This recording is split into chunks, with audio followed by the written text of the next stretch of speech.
Welcome to the Spaces or the DuskBreakers AMA, everybody. My name is Bernie Sue. I'm part of the DuskBreakers team. I am joined by two of my team members and a guest. I'm going to introduce my team members first. We have Kevin Lin, one of the co-founders of DuskBreakers. He's also the former co-founder of Twitch. He is here to join us. And we have Adam Bao, also one of the team members, chief builder, I like to call him. Our titles are very vague, but he's one of the core members of the team. And myself, Bernie Sue, head of content, storyteller, producer, writer. And gentlemen, before we go into our guest, say hi to the community out there. Hello. Sorry. Hey, everyone. You know, what I love about seeing everyone's avatars on Twitter Spaces is that you realize you're already in the metaverse. Look at everyone. Totally. Everyone's avatars here. Who's not using NFT? This is the lo-fi metaverse, right? There you go. Absolutely. Still the metaverse. Those of you who just a quick DuskBreakers update, and we'll give more details at the end of this because we want to get into the conversation with Gabby here right away. So DuskBreakers is we call it a sci-fi NFT saga. We are building a multiverse right now. The big thing you can see, of course, our NFTs are out there, but you can see is our Beast Battler minigame. It's on our website, dustbreakers.gg/game. It's free to play. It's not, I don't want to call it exactly a play to earn experience, but you can win a lot of things if you play the game, and the game is free. So far, in just the last couple of days, we have already awarded 3 of our own breakers $1,500 in USDC and over 100 whitelist spots for Shonen Junk, Zoo Friends, and our future NFTs combined. So there's a lot of things you can win there. We have already started a round 2 of our Beast Battler experience, playable now, and already you can what's up for grab are 2 more breakers of our NFT breakers, $1,500 in USDC, a bunch of whitelist spots for future DuskBreaker NFTs, and a TBA announced potential whitelist spot as well. So get in there. It is again free to play. Get in there and you can win some great stuff. So let's just get right into this AMA, gentlemen. Gabby here. So hello, Gabby. I was researching you. It's like I definitely see you as a pioneer in the play to earn, burgeoning community and world of that. How would you describe the work so far that you and YGG have done? Well, we're definitely at the very beginning of it. So I've been in the game industry as a developer for almost 20 years now. And I've been in NFT since 2018. And the space was very early then. I think OpenSea had around less than 1,000 daily users, 2019. And then things started exploding end of 2020. And even back then, I had the idea for a blockchain gaming guild. Like, what if people would buy NFTs and band together and basically play them like you did in the MMOs, but you owned the gear that you had. And of course, this is inspired by games such as World of Warcraft and RuneScape. And what many people might not know is that there were a lot of these kind of farms in countries like the Philippines or Vietnam or China that were playing these games like like World of Warcraft then, and basically farming items for people to buy, right? So that itself is not a new concept, except it was always really against the terms of service. It was happening kind of in the gray market, and the economies of these games were not set up for it. And in late 2020, when in the early part of the COVID lockdown, and that people discovered Axie from here in the Philippines and started playing it, I realized that the idea for an NFT gaming guild it was already viable, and yeah, that was pretty much how YGG happened. Amazing. So I'm going to try not to speak very much, even though it sounds like I am. So I want to just set this up because I feel like I'm the newest of the 4 of us in this conversation to this, and what I've kind of done or understood as play to earn experiences, and what you just said, Gabby. And I'm going to throw it to then Adam and Kevin to ask questions, and then I want to make sure we get to some of the questions from our communities and on social media. So play to earn as a revolution, to me, as you said, you mentioned World of Warcraft. So World of Warcraft, obviously a very, very transcendent generational game hundreds of thousands, not millions of players. I don't know the exact stats, so I don't want to misquote it. So a lot of people playing, thousands of hours being spent per person potentially in this game. And they're definitely putting value into this game. They're hopefully getting value out of this game, of course, whether it be socially or whatever, but they aren't getting kind of monetary value because they're, like you said, they're building an avatar, you're getting assets, you're getting weapons, and those don't transcend the game. You can't sell them outside the game officially, right? There are outliers of this, of course. So the player experience, without getting into the technology of it, from my understanding, is now you when you are playing, the more you're playing, the assets you are building within game can then be traded, whether through the blockchain or the crypto, for real world. I think it's fiat currencies. You mentioned it, and that's the kind of the basis, the rudimentary revolution for the kind of the layman, I guess, and someone like myself who's new to this. Any correction there? If I get anything wrong there, Gabby and anybody else?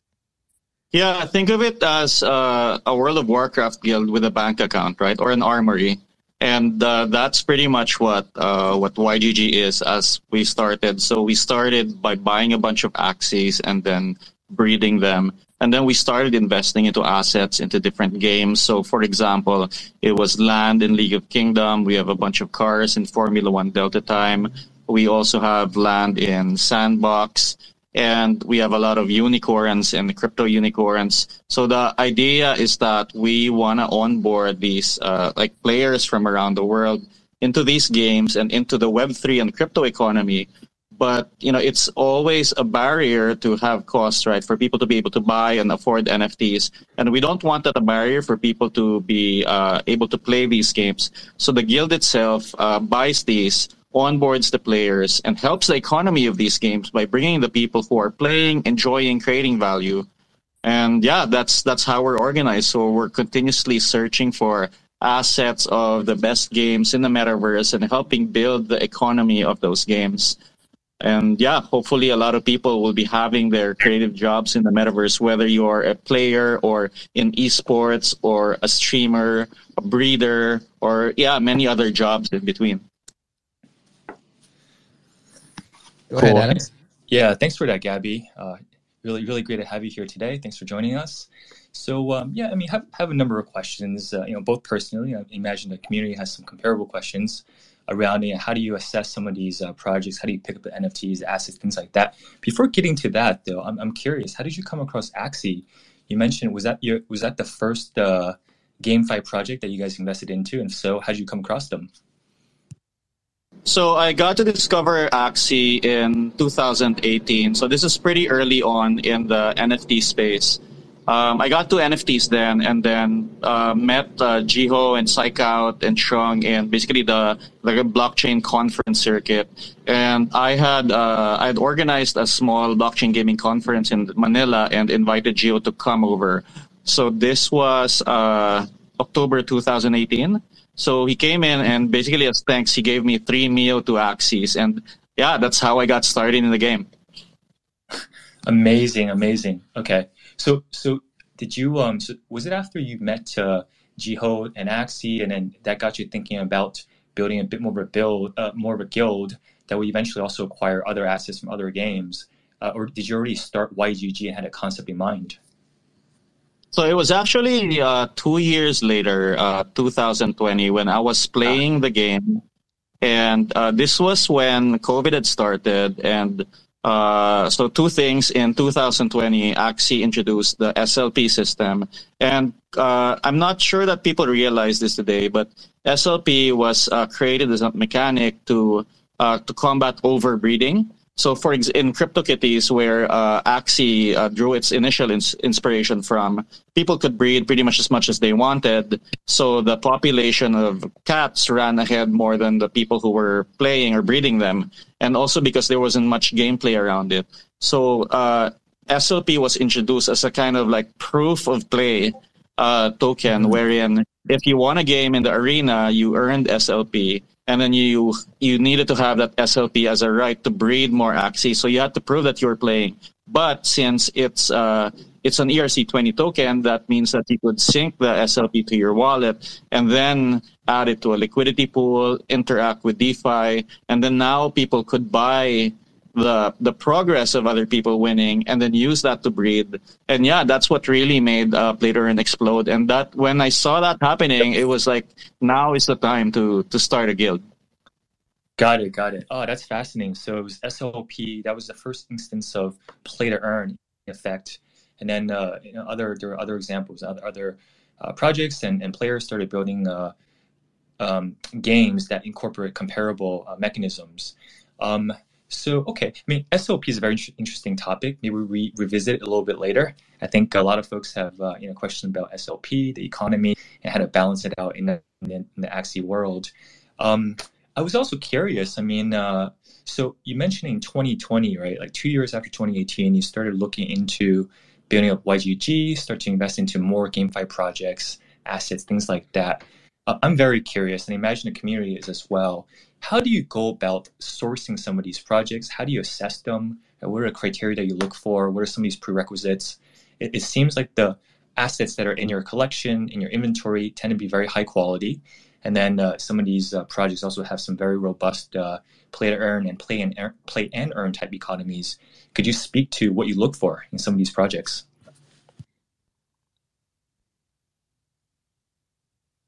Whoa, did we think we lose him? Hold on a second. I think we lost him. He's requesting. Looks like he requested. Yeah. I think he dropped and he has to come back in. All right, Gabby, did you hear all that? Wait, we lost him again. Gabby just sent a telegram. He said, "Oops, got rugged by spaces." He's going to leave and come back. I got him. While he's coming, you want to clarify what SLP is? Yep. Yeah, so SLP, it used to be called Small Love Potion. It's currently renamed to Smooth Love Potion. Yep. It's essentially, as Gabby said, oh, hey, Gabby's back. I'm here. Can you hear us? Finish the statement, Gadam, just because I think we're talking so much about SLP. You might as well just clarify what it is. Right.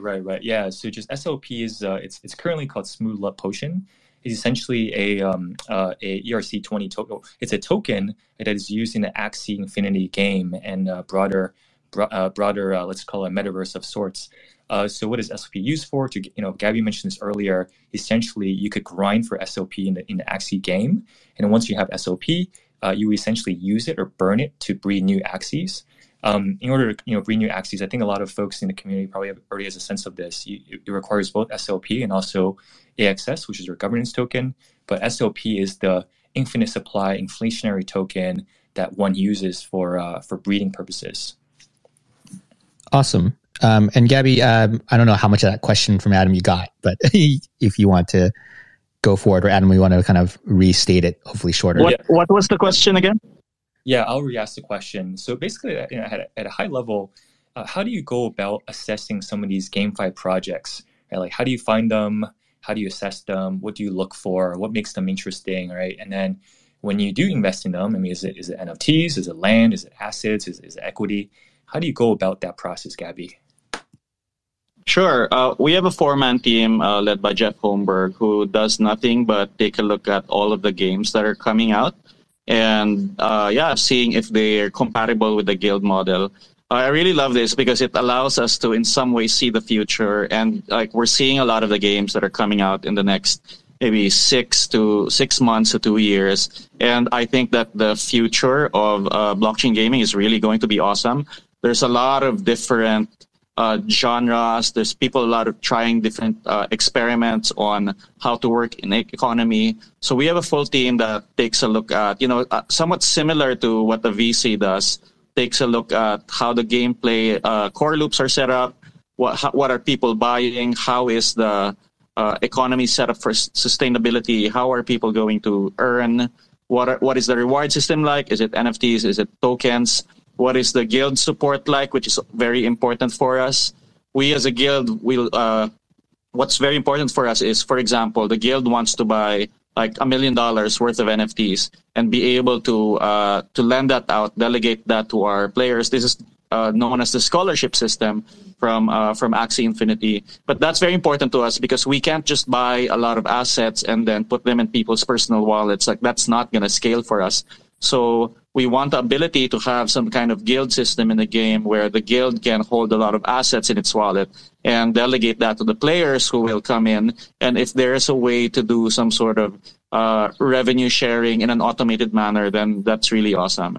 And of course, we want multiplayer. We want to give our players the ability to handle the decisions in the game. So, for example, we set up a sub-DAO and governance for League of Kingdoms. We have a 286 land estate in League of Kingdoms, and our players are in charge of what happens in the game via our sub-DAO, where they govern and own tokens that are kind of representative of ownership of the estate. Awesome. Gotcha. Yeah, thanks for go sharing. Do you have a question, Bernie? No, I was going to throw it to Kevin. Yeah, curious, Gabby, just as a follow-up, if you're comfortable saying, are there games that are announced in public that you are particularly excited about? Of the ones that are coming in soon, I think Cyball is one of them. It's 3v3 arcade soccer. It's somewhat set up a little bit similarly to Axie in that it's 3v3. You have abilities, and then there's going to be arenas, and YGG will have its own arena, and there's built-in scholarship system. So we're pretty excited about that. Guild of Guardians is something that I've been looking forward to. It's an action RPG that, which is one of my favorite genres in the world. And there are guild slots of which, we have a lot. I think we have at least 50 adventurers guilds. We have one of the 10 mythic guilds there, and a few of the guilds in between. Big Time is also looking very interesting, and I'm also really liking what Avigoche is doing, experimenting and really leaning into DeFi heavily into their game.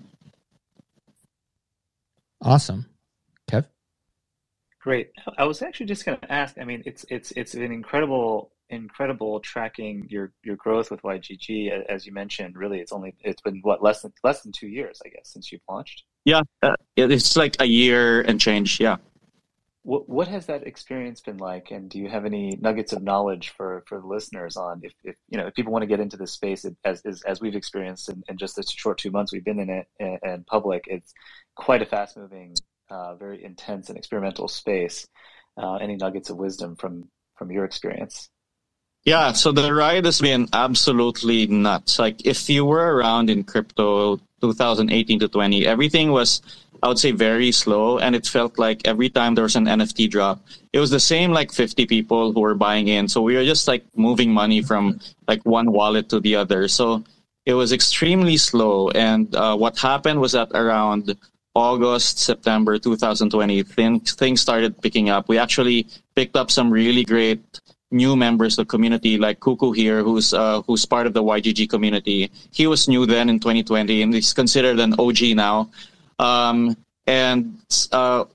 We were lucky in that we had an insight to form YGG right before everything started exploding. So we were able to ride the wave of Axie's parabolic rise while others were just starting to react and see it, right? So we were in a good position to not only ride the Axie wave, but also start investing into the other games early.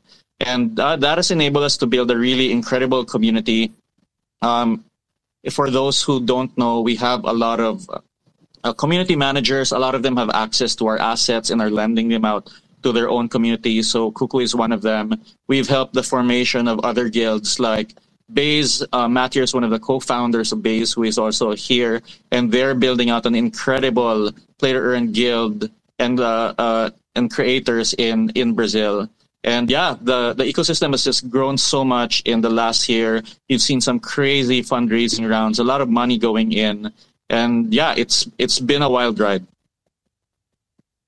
Awesome. I mean, obviously, it's really hard to predict the future of all of this. But I'm gonna just recite a question from our community manager, Joshi, as I clear my throat. And you actually flagged this question on Twitter, Gabby, about being a great question. So I'm just going to go right into it. Sorry. one quick moment. I think Gabby just got rugged again. Oh my goodness. There you go. Oh my goodness. I gotta like watch this. Like I'm trying to like check levels and everything. All right. Well, he's here and now he's coming back. Let's bring him back in. Might speak. Bring him back in. All right. Well, anyway, he's gonna. We're just moving along. Absolutely. But welcome again, everybody who's new to this. And this is our first AMA. And did he get rugged again? I am inviting him. So, yeah. It shows like he's a listener currently. But, yeah. I mean, whoop. Are you guys able to invite him? I clicked on it. It seems like he just dropped again. Okay. All good. Well, as we wait for him to come back, I mean, I think it's a really fascinating point he brought up about what was like 1 to 2 years ago, where most of the buyers were kind of comparable groups of people, cohorts, right? Like from one wallet to another. I mean, it truly has been such a fast-paced year and a half, and I mean, like when it comes to the broader market. You see the growth of some of these projects. You see the price of their tokens go up quite a bit as well. And then we're kind of hitting a bit of a kind of a macro point where there's been a little bit more uncertainty and some token prices come down and all that. And then, right, like all these cycles happen in a fairly short period of time. It's just like incredulous that these guys have been building some of these things. I mean, the foundations for a couple of years, but really like the massive wave and growth was over the past year. Just a good reminder of that. And he's back. I'm back. Gabby. We're just praising you, that your foresight jumping in so early into this and rocking it. So I don't know if you heard all of Adam's little spiel there, but let's get some questions. All right. So as I kind of alluded to before you dropped off or I got rugged again, Joshy, our community manager lead, I asked this on Twitter. You said it was a great question, or you liked it on Twitter. So Joshy says, I am familiar with esports, more familiar with esports than with PDE, gaming guilds like yours. Do you think existing orgs like 100 Thieves and G2, who have delved into the NFT space in the past few weeks, stand to gain from creating guilds of their own as a branded organization?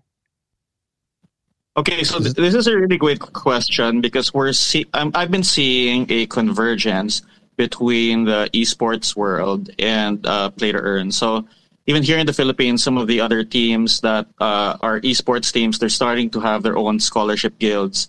And I've been talking to a bunch of the larger esports teams, and they're really looking at the play-to-earn games with, like, they're really studying it a lot. Some of them have moved into some games like Axie already. And while they feel like maybe the play-to-earn gaming is not ready for prime time in the same way that games like League of Legends are. Like, they see a lot of these CEOs of esports teams I talk to, they see that like having these games dominate in the same way that the current games are dominating now is inevitable, and they're already positioning themselves for the rise of play to earn. And talking to one of these CEOs, he's like, you know what, in 5 years play to earn games will just be called games, and we have to be ready for it. And so what's really interesting is that esports has been around for, I would say, like maybe a little over 20 years, but it was also widely misunderstood for a long time. People are like, oh, games can't be sports, and people were just building for a long time without a lot of people noticing them. And it's probably not until the last decade or even in the last 5 years or so where esports has become really big. And these people are feeling it the same way with play to earn and blockchain-based games. And what's interesting is that play to earn and esports kind of complement each other really well, where the difficulty with esports is that it's very hard to earn money in the long tail, and all of the money goes towards the winning teams, the champions. It's very heavily sponsorship, which is great for the teams on top. And what play to earn gives is kind of sustainability on the long tail, where even if you're at the bottom rung, just starting out, learning to play the game, you also have an ability to earn something, which I think is very important. And at the same time, play to earn for sustainability needs more sources of revenue, and that's where esports is great, where it's essentially media. There's sponsorships. It has a lot of viewers. So I think that the merging of esports and later is inevitable, and we're already starting to see it with games like Axie Infinity, where there's greater reward for skill, and there are sponsors who are also coming in. So yeah, I just I see the. Did we lose him again? I think we lost him. Yeah. It's all good. Well, hopefully he comes back any second. I mean, I think the real kind of profound point he made there was that in whatever, how many years you said, 5 years, whatever it was, play to earn games are just going to be called games, right? So that's profound, and in my opinion, kind of awesome. Sorry, man. Next time we should just do this on Discord. But go ahead. I think Gabby's back. Yeah, but yeah. I think you got the most of it. Where I do think that Twitter and esports is converging, and yeah, they're really a great complement for each other. Awesome, gentlemen. Anybody want to jump in? Curious, Gabby, your thoughts on traditional game companies, Ubisoft, EA, attempting to get into this space and generally getting very, pretty negative feedback. What is your thought? What is your advice for them? How do they get into the space? Can they do it with existing IP? I know this is a big loaded question, but I really since you're so deep in this space, I think you can actually help them understand, how to approach it, what's important to build in the early stages. But curious, what's your prediction, if any, on how they could get in? And before you quite answer that too, I'm going to give a shout out to Style Piggy who asked kind of a question. I want to add this to it because we are seeing the feedback. We're seeing the kind of the blowback or the negative response from the communities of these games. But there's also several ways to enter this as well, right? So kind of back to Kevin's question of like, how would they enter it? How would a Fortnite or a Minecraft jump into the space? So what people don't know is that Ubisoft actually has been looking at and studying blockchain since around 2018. They were actually a founding member of the Blockchain Game Alliance, and Nicholas, who's part of the BGA board, has been really kind of figuring out how Ubisoft can work with it for the last 4 years. So it's not like they were new to the space and suddenly announced integration on one of their games. But what you saw is that there was incredible pushback where they had to pause the initiative. And that's led me to really come to the conclusion that existing IP won't be able to cross the chasm because of the existing fan base that won't allow them to. I think that this new companies or new Web3 native IP have just a chance to move very quickly. There's funding available. A lot of smart people from the game industry, from Web2 startups like Kevin are coming in and building new Web3 native IPs that are thinking about it. And when I say Web3 native, look at what you guys are doing where you launch the NFT first. It looks like a simple PFP collection. Then you do a mini game. Then you do a mini game.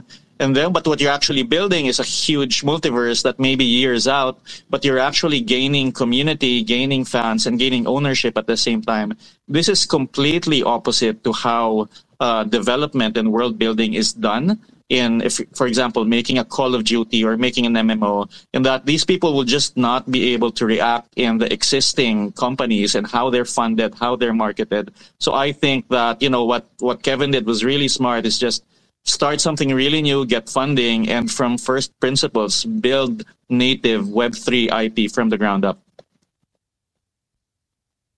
Nice. Thanks, Gabby. Yeah, I generally agree. I think it's tough, and as I talk to more traditional game companies about this possible transition, it does feel like the audience it's resistant on many levels, right? On the one hand, it's IP that they feel they cherish and they've committed time and resources and money into for years in many cases, and so transitioning to this strange and hard to understand ownership model is one major resistive point. The other is, how do you then go back and reward the users? I mean, this is this space is particularly exciting for us, I think, because it is you as early adopters and early supporters, you can reward them over time, and the goal obviously is to be successful and grow. but those early adopters can gain benefit. What do you do, for the Call of Duty or League of Legends community in retrospect?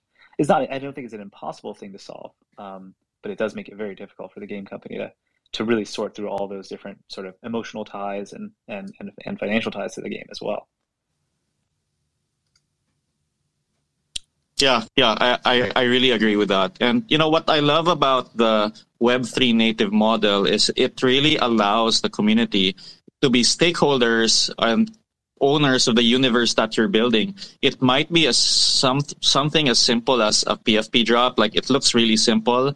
And then people who have those PFPs are like part of this club, or kind of they partly own the economy of a game. And then you start layering in the mini games like what you're doing, where you can win different prizes. Then you get airdrop different assets that will be used in the economy later. Then it goes into a much larger game that you can use. And the people who have been rewarded by holding the like seemingly simple PFPs at the start now are able to interact as avatars in the game. It all really excites me. And it's just completely different from like how games used to be made, where you wait for 4-year cycle for an MMO to be made, spend $50 million on marketing, and then either it works or it doesn't. Here you have the buy-in from the community from the early days.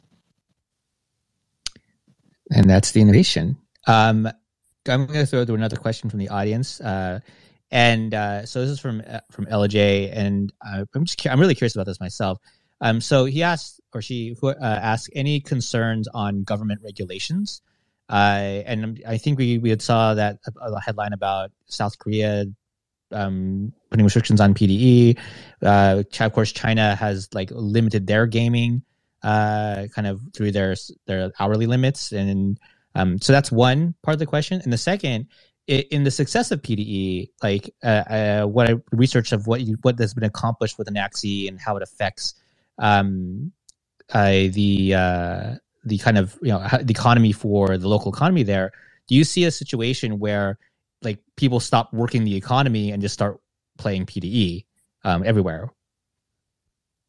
This is a great question, and there's a larger philosophical discussion to be had here. Like what a lot of people, especially the critics, don't realize is that we are really building online economies. These are not just games. They're online economies where, inputs come in, people buy some things, people earn some things. And now you have the ability to earn your income that is basically outside of the physical world, right? In what it looks like a video game. So once more and more of this happens, it's inevitable that regulation from the physical world, from your government, comes in. And this is something that we are kind of tackling directly. Like, it's not something that we're hiding from. So starting in the Philippines, we've been actively talking to different stakeholders in government, whether it's our version of the IRS or it's the SEC or it's different lawmakers who might want to introduce regulation. So the way to think about it is that a lot of these games that have some form of earning component, it's not that different from, for example, being an Uber or a Postmates driver, right? So you're in the digital creative gig economy and you're earning some form of income. And I think that regulation should look at it that way instead of looking at like specific regulation for play to earn. Damn it, lost him again. What's happening? I don't know. He's Twitter Spaces just boning him. It's craziness. Gabby, you there? Well, he is there. You hear me, right? Yes. Okay. Well, he's coming back. Here we go. Connecting. Here he comes again. Welcome back. Welcome back. Go ahead if you remember where you were reading the point. Yeah, so the point is that play to earn is kind of a form of digital gig economy when you take a look at it, when all of these economies will start becoming bigger than like physical economies because it's connected 24/7 around the world. And I think that the regulation should view it that way. Awesome. Just so you know, I'm doing the Adjust Gabby where I'm making you the co-host, so I think you just rejoin the room, and then Kevin needs to come back up too. All right, cool. Let's go to the next question. This is from Suleiman, one of our community members. In one of your interviews, you mentioned how part of the scholarship experience is mentoring the scholars in investing, using the PUD mechanisms as an entry into building the investment mindset. I would like to hear how to better understand this point. Okay, so one of the things that is, I would say, the best part about what we do is that when someone comes in as a scholar, they usually don't have any money. Maybe possible that they don't have a job or they're doing this for supplemental income, and they don't know anything about crypto. And they start playing, and then they start earning something. And usually the first few cycles is pay down your debt, put food on the table. And then after you get better at the game and maybe start earning more value, then you start getting into an investor mindset. Do I take this SLP and turn it into ETH, for example? Do I buy my own Axie team so I'm not borrowing and doing a revenue share anymore? Do I buy land and become a landowner in the game that I'm playing? Do I learn about how to put money in DEX and earn money from yield farming? So it's really interesting to see where you just don't want people to stay as scholars or just earning revenue share. You really want them to take the journey and take control of their lives and become investors themselves. Amazing. As someone who's as this whole space is kind of gaming and investing potentially with assets, tradable assets, I find that to be very, very illuminating. Anyway, so pretty much through most of the preloaded questions, we've kind of answered most of them in some shape or form. So inviting anybody who wants to come up and ask a question to do so. But as that's happening, Adam, Kevin, anything you would like to rebuttal or follow up on? Yeah, I do have a quick follow-up. I mean, Gabby, I think the point around the scholarship program in the Philippines, Southeast Asia, fascinating. I'd love to get a better sense of what you're seeing on the ground in the Philippines, right? So like we're talking about play to earn, we're talking about emerging markets where like you have these scholars who are playing these games and making money. But many of us don't really have a sense of what's happening out there in Philippines, Indonesia, Vietnam, etc.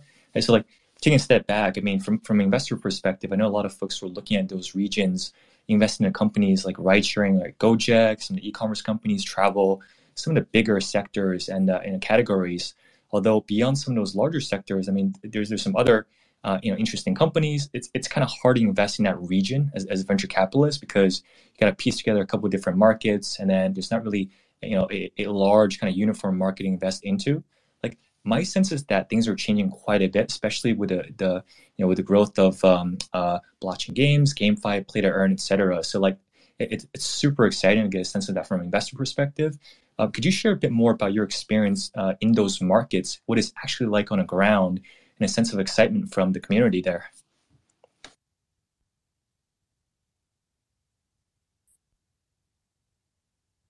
Gabby? Oh, it says you're currently on mute. Gabby, you're muted. And now he's not muted. Oh, rugged by Twitter. His light's blinking, so he's there. Twitter Spaces. It's working really great for us. Do you know if is he on an Android phone? Is that what this is? Or what if he's using his phone or his laptop? Sometimes the mobile version's a little bit more functional. Yeah, I mean, he sounds pretty good. I'm so actually curious while I'm waiting for him to rejoin. So how did you two, Adam and Kev, like get discover this? Gabby or YGG, like the concept of YGG? Yeah, both. Kind of all together. Oh yeah. So Gabby was introduced by Jeff from Axie Infinity. Mm-hmm. And they've been pretty close for a couple of years, and then he introduced us. Then we started chatting last year. And Gabby's been a friend and a supporter and investor in Metatheory, so we're very lucky to have him. It's kind of how it started. But yeah, I mean, the point earlier about the Southeast Asia, I think, right, because like I think people hear about Philippines and it's involving play to earn. I think majority of people probably don't really have a sense of what's actually going on the ground. I think it takes one who actually lives there, works there, invests there, builds stuff there, have a better feel of that. I've personally traveled to Vietnam, to Indonesia, to Thailand. Haven't been to Philippines just yet, but the pace of growth there is incredible. Not only are people working hard and things moving fast, but people are very optimistic. There's a sense of optimism in the air. So it'd be super cool for Gabby to speak to some of those sentiments in the region, and what's actually going on, what's real versus not. And you're thinking this is because of the part of it is part of the revolution of play to earn gaming in this? I think it's partially. I mean, there was a sense of that even before, because there's a lot of people there, right? High population, folks getting wealthier in general, and then tech enables a lot of different business models. So there's already a sense of that. But I gotta say, I mean, most investors who look at Southeast Asia, they won't take it too seriously because you can invest in a uniform market as the U.S. It could be China, right? I mean, China's a bit of a different story, but it's a huge market. There's certain markets that are harder to invest into because the market size is fairly small, or it's kind of it is hard to piece together. But I feel like with play to earn, blockchain gaming, GameFi, it's changing that a lot because essentially that model, you build a game for the world, right? Like the entire world could be your community, could be your players, they could be folks that are part of this play to earn concept and mechanism. And we see a number of companies coming out of that region. Axie Infinity, Sky Mavis, the studio behind that game, is based in Vietnam. And then I think Gabby mentioned Cypher earlier, which may be a Vietnamese company. I think Gabby and YG have invested in a couple of local Filipino companies that have also raised money from the likes of A16Z and a few other really tier one conventional / crypto funds. So things are starting to feel a little bit different, and it's fascinating. Oh, I think Gabby's back. Can you hear us? No. Wait, we got a hand. He waved. I think he can hear us. Maybe not speak. Yeah, I can't do anything to mute him or unmute him. So I was about to say. Go ahead, Kev. Oh, are you able to speak? You can hear? Try. Yeah, I can hear. Can you guys hear me? We can, yeah. I wonder if it works better when Gabby's a speaker versus a co-host. I mean, it might be kind of janky, but at least could hear him earlier. Yeah, I mean, he is a co-host, right? You see him as a co-host. Right. Yeah, I think it's unrelated. It seems to be because it seems unrelated.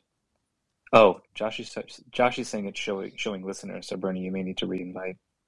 I'm not sure how to do that. Okay, well, so I'll remove him, and then let's see what happens here. I see Chris here. Add a speaker. Let's see.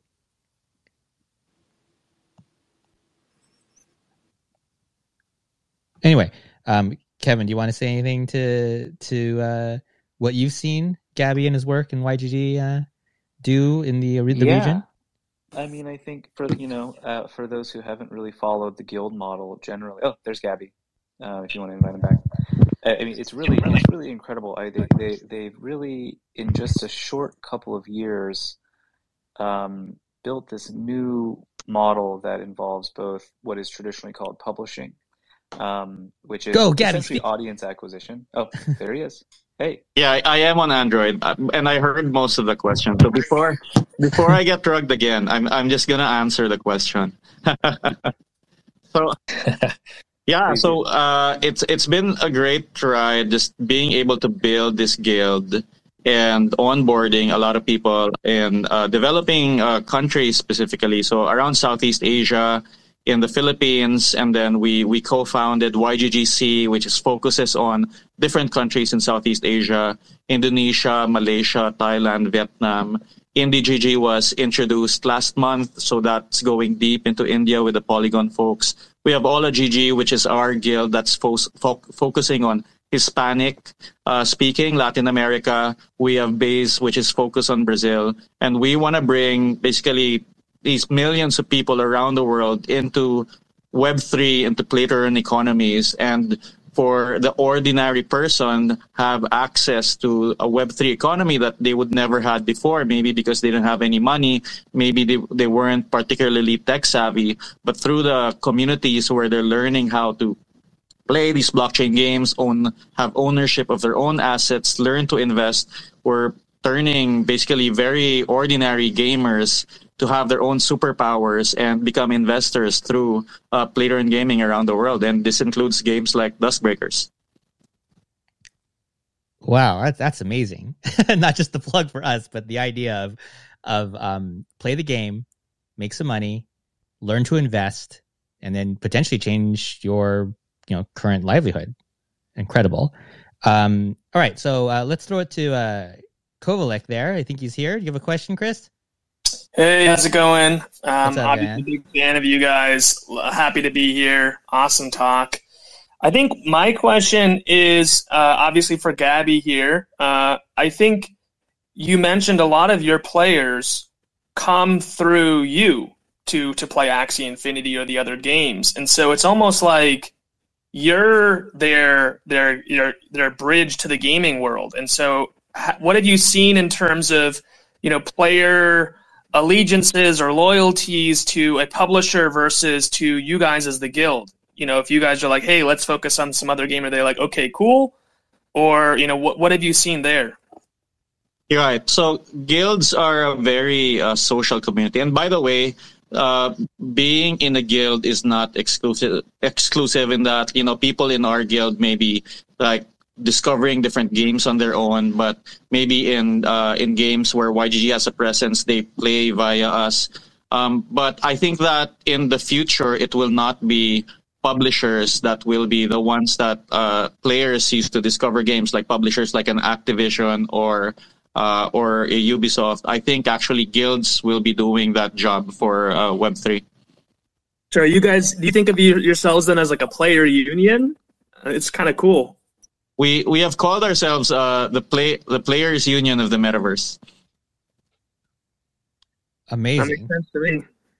The Players Union of the Metaverse. All right. Thanks for your question, Chris. Good to see you in the spaces. Hope you're playing the game. All right. Next up, we got Mobile Matt. Go ahead, Matt. You have a question for Gabby here or us? Hey team, thanks for the mic. I'll just ask a quick question here. So obviously, someone that is also active in the guild side of the industry here, and I'm curious to get your perspective here, Gabby, and the rest of the team on DuskBreakers. What can be done here to kind of break through the stigma that NFTs and blockchain gaming may have amongst the traditional games industry, right? Surely something that will be helped in time, but those of us who are building at the forefront, have the responsibility in a way to help bridge that barrier and break down those walls. So curious to hear your perspective, Gabby, on what can be done to help progress this industry forward. So one of the advantages of being old is having seen this before, right? When I remember when esports wasn't like real sports. I remember when mobile games weren't real games, and free to play wasn't taken seriously for a long time. And that said, there is a lot of resistance in traditional gamers. I'm seeing even among my friends a lot of hate in NFTs, and I think a big part of this is that the traditional publishers have not really done a good job of bringing benefits to the gamers and making the gamers feel like they were really just being squeezed for revenue, because it's always the publishers that are selling things. Maybe it's cosmetic items, maybe it's a season pass, but they're always coming up with new things to sell the players, and the players are thinking, what's in this for me?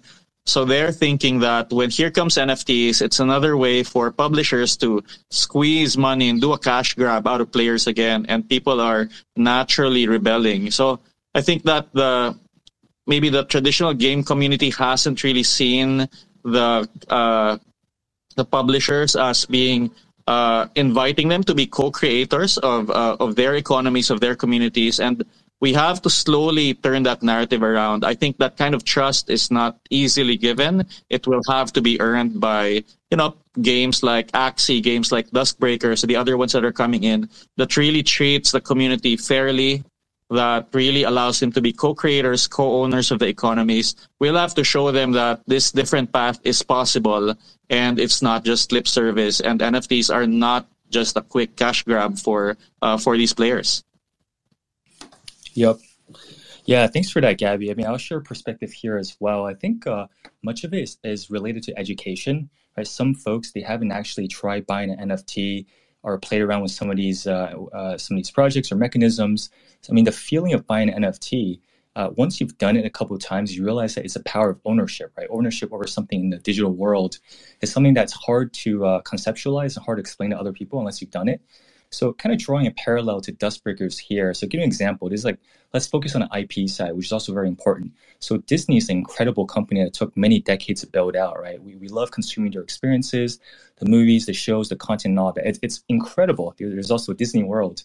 But the thing about Disney is that at least, I guess, for much of the lifetime of that company, of that brand, is that it's more of a passive experience. You're enjoying something.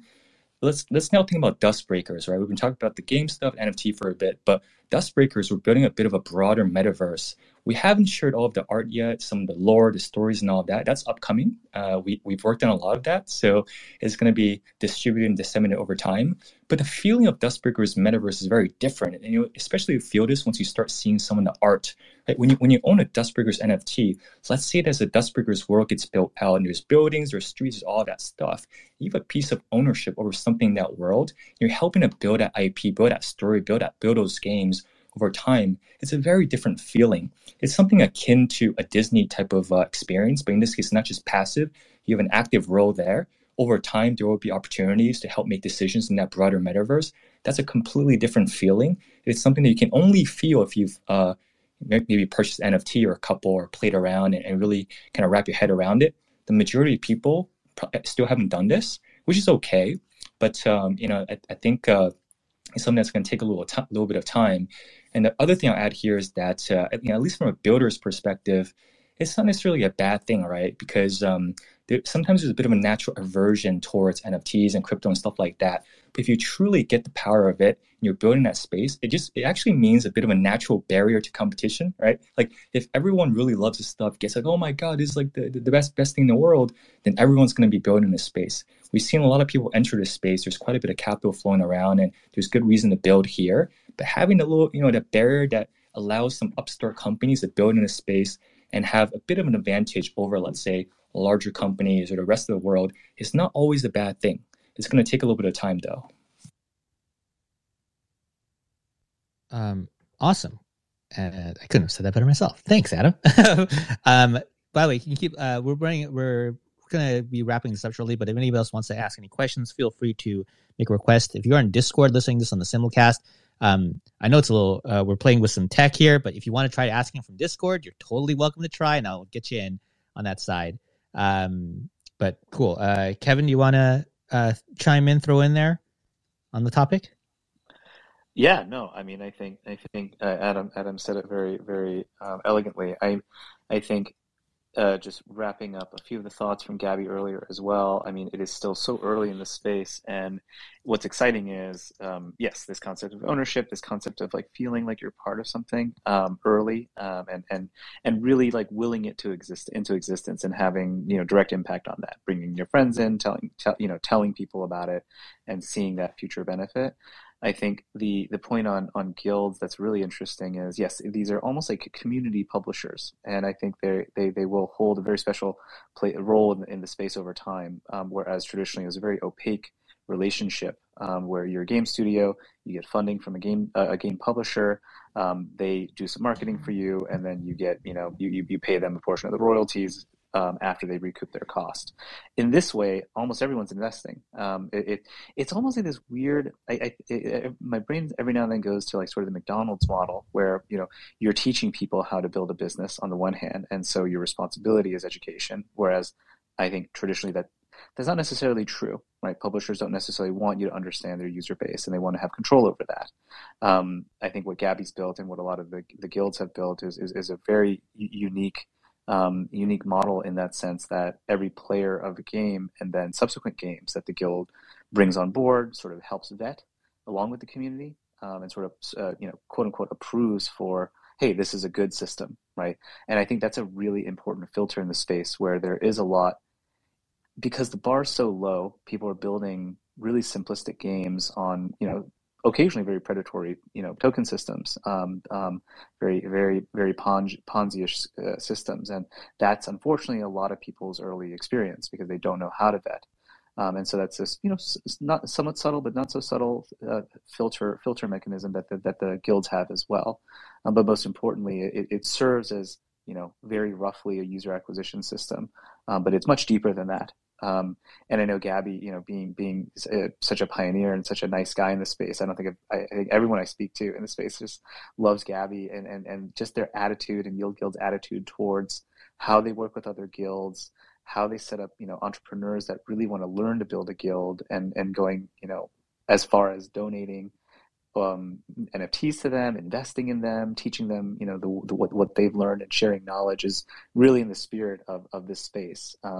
So not to pump you up too much, Gabby, but I think it's folks like Gabby and his team that are in the space and obviously the Axie guys who really believe in a more hopeful system, a more hopeful way to engage with games and via those games into this new financial system.